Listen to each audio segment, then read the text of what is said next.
Sa iba pang balita, kasabay ng pagdiriwang na ika-31 anibersaryo ng EDSA People Power kahapon, ang pagtitipon din ng mga taga-suporta ni Pangulong Rodrigo Duterte. May ulat on the spot si Rida Reyes. Rida?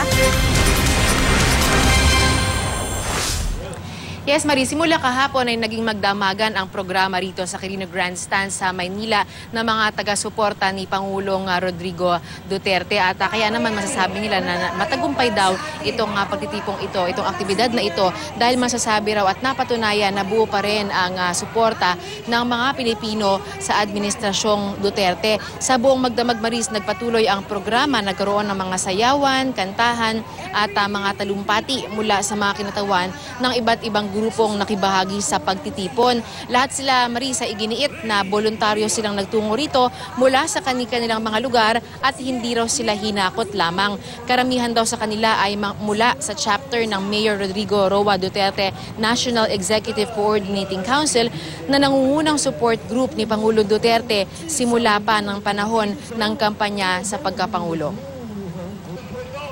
Wala tayong nare-require na government agency na mag-produce. Unlike yung administrations in the past, magsususpindi sila ng klase, magsususpend, mag-i-stop ng trabaho para lang hakutin yung mga tao. Dito, these are all volunteers people and these are the people who campaign for Mayor Duterte as president. Alang-alang sa aming kabutihan. Kagabi, nag-alay ng dasal ang mga lider ng iba't ibang relihiyon para sa bayan at sa Pangulo. Nag-concert din ang ilang volunteer artist. Dumalo rin kahapon si Justice Secretary Vitaliano Aguirre. Meron kayong sinasabing gusto niyong isunod? Sino?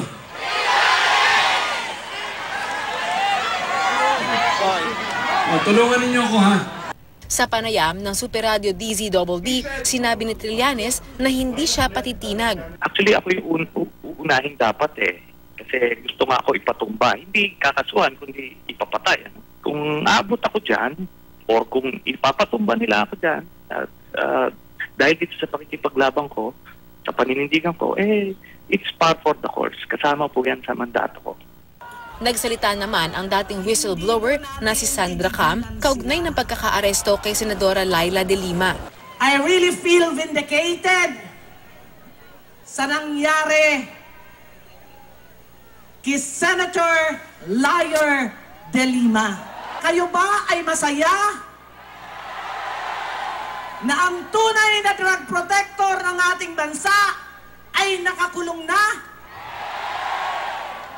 May mga pasaring din siya sa mga tumutuligsa sa administrasyon.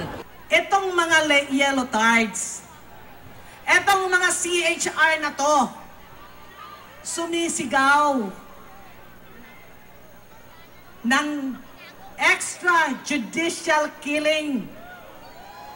At ang ating daw Pangulo ay mamamatay tao. Pero masarap pumatay at mamatay para sa ating bayan, di po ba? Sa Davao City, nagtipon din ang mga taga-suporta ng Pangulo. Ang kanilang sagot sa anilay destabilisasyon sa EDSA, idaan na lang sa mga kanta at sayaw. May libre ding lugaw para sa mga lumahok. Iba't ibang grupo rin ang nagrally sa harap ng Kapitolyo sa Lawag City kahapon bilang suporta sa Pangulo. Nagsindi rin ang mga kandila para ipanalangin ang kapayapaan sa bansa. Maris, pasado alas 10 na umaga kanina ay formal na rin nagtapos ang programang ito sa Quirino Grandstand. Kapuna-po na rin na agad din namang nilinis ng mga nakilahok dito ang mga basura sa paligid, kaya't malinis na sa aking likuran.